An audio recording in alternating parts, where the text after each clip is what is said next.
Good morning, and how's it, boys and girls?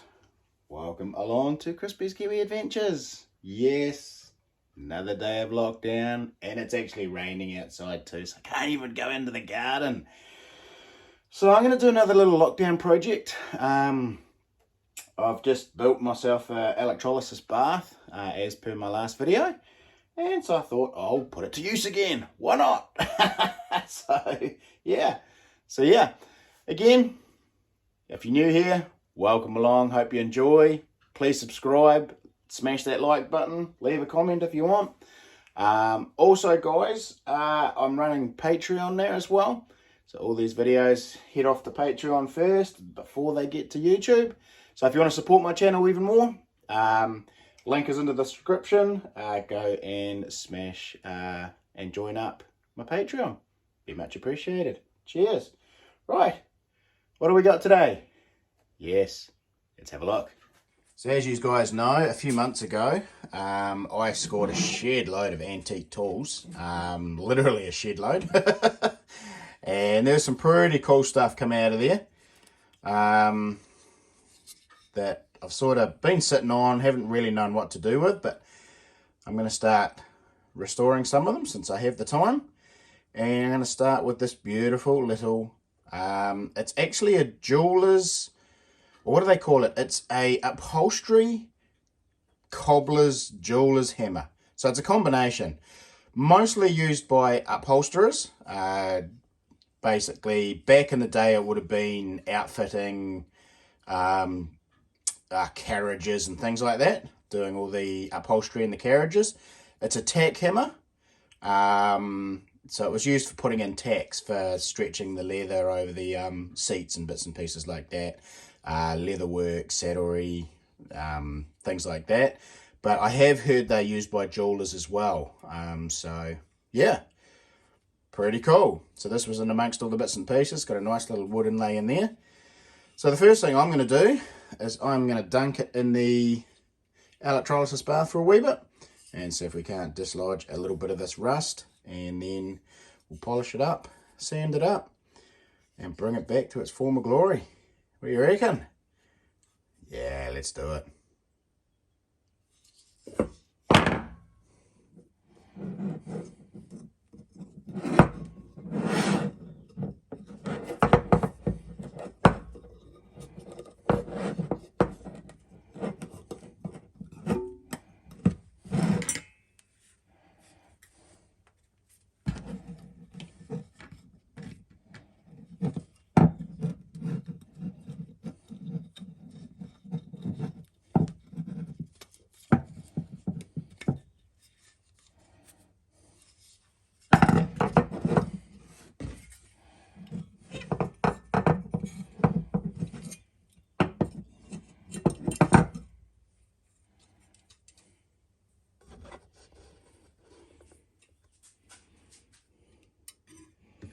So I've already prepped this water.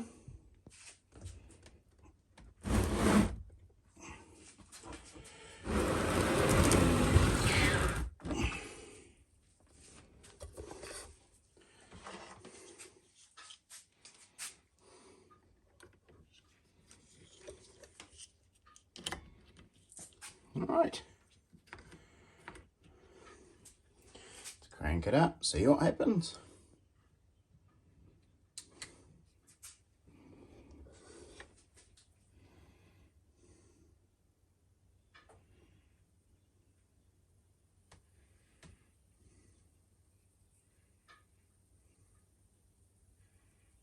All right, we got some bubbling.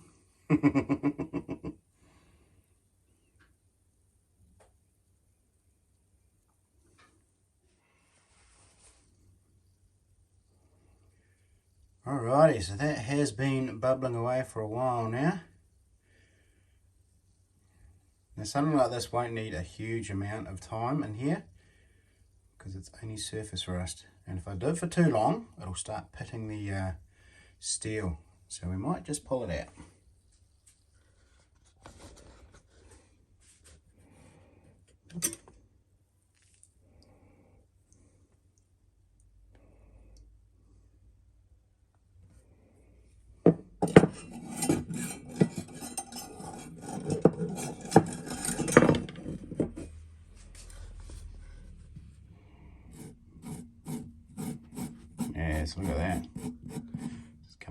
finger. Cool. Right, I'll set these up and we'll give it a clean up.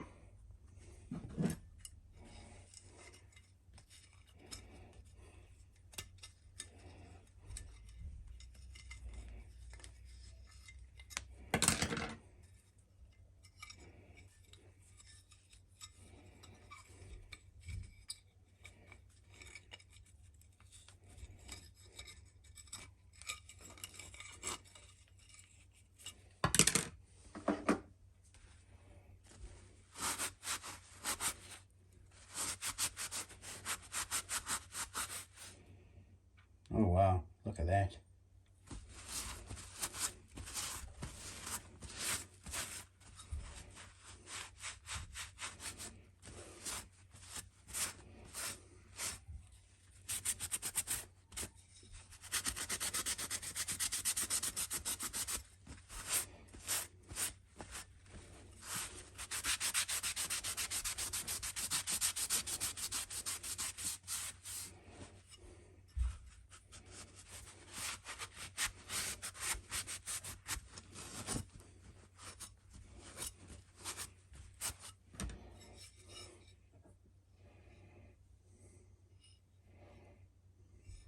Cool bananas. Right, I'm going to get some sandpaper and start sanding this back and polishing it up.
Alrighty guys, well, pretty happy with that. Quite excited actually, to be honest. It's come out really nice, really happy with it. It's I've left a lot of the pitting in it because I don't like bringing things right back to absolutely brand new. Look at that wood, that's lovely, isn't it? And the little brass pins have come through and the sanding, so that's pretty cool.